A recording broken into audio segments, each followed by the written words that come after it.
welcome to Black and Gold's second episode of our property vlog. And as promised, we are going to answer some of the questions that were sent in to us from our last episode.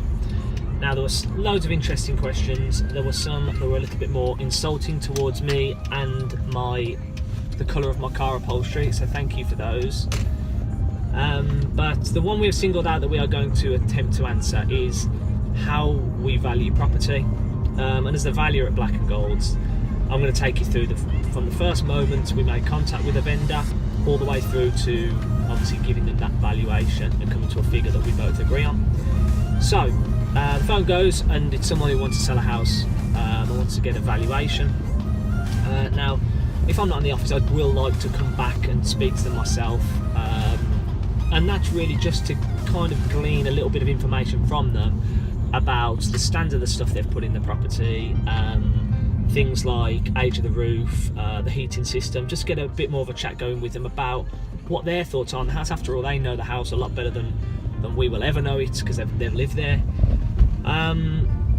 So once I've got as much information as I can from the owners, it's then about doing the research and finding out exactly what are the things that sold for first. Relatively simple. You can find that anywhere really.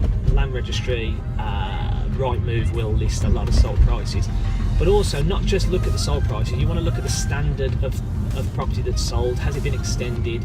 Did it have a particularly big garden, a lot of land on the side, to get an idea of that comparable price of what you're walking into.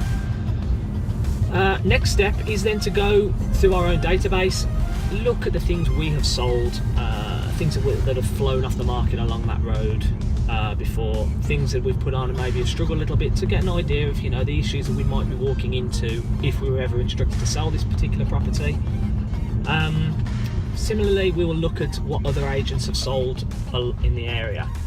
Rightmove has a great tool, Rightmove Plus, that we can look at anything that's been listed previous with another estate agent. We can see if it's sold, if there's any issues. We can get a good look at things like floor plans, the sizes, just get an idea of everything within that half a mile area that's sold. So once we've got all that information, which is kind of standard to go into, I do like to do either a drive-by or I'll use Street View, funnily enough, on Google, and have a good look at the area along that particular road that the property is on.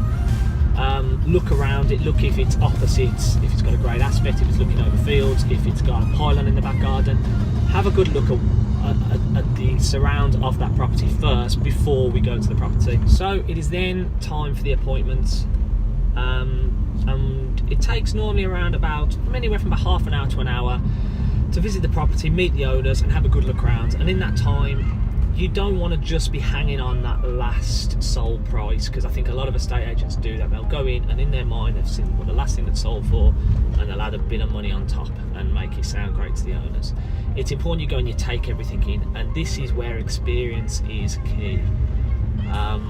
It is so important that estate agents at this point understand the subtle differences between the various different properties along that road. There can be a road of 200 3-bed semi-detached in Hall Green, and there will be 5 or 6 different versions of that house that you need to understand. Things like the things like where the size of windows will affect the size of the actual room. The roof build can you put a loft extension, can you not? You need to go in knowing that, and I think there's so many agents now that only understand the number of bedrooms and the price that's been sold previously, and it is criminal some of the valuations that are being given out because of that. So going in and looking at what you're looking at is very important. Understand the subtle differences, and then taking it in, just take in the house and understand exactly just get a feeling for it. So size of the kitchen, if it's got a particularly nice aspect, nice feel to it. And it's so important you give your honest opinion. So when you sit down with that owner, you are giving your honest opinion. You're not just being a yes man, because I'll tell you, it's hard sometimes. You are an estate agent, and I know no one likes an estate agent, But if you're sat in front of someone and telling them that their prized possession, the most expensive thing in their world probably, a property, is worth £20,000 less than they've just been told by someone else, they will not take to you kindly, I guarantee you. And it takes a brave estate agent to sit there and say that, and you have to be. And I'll guarantee there's only a handful of valuers in this area that I can name who have that integrity and go through with their honest valuation. And it's so important. So you sit down and you give them what your bottom line valuation is, what you believe the house would be mortgaged at. And then you talk about what you market at. Some people like to pop on the market at exactly the price that I've told them. Some people lowball it. Some people will go in and say, look, I want to go on slightly under and create a real buzz around the property. And some people like to pop it on way higher, sit tight and get those offers. And it gives people a little bit of room for reduction if they need to in the future. All this is taken into account. And then you chat with an owner. You either click or you don't. They go with you or they don't. And it goes on the market at a price that you both agree at. And that is as complex as the process is. That's how I come to my valuations for black and golds. So hopefully it's given you a little insight into what I spend my day doing. Thank you for listening, and if you have any other questions you would like us to answer, please post them in the below box or email us in, and yeah, I'll look forward to hearing from you. Thanks a lot.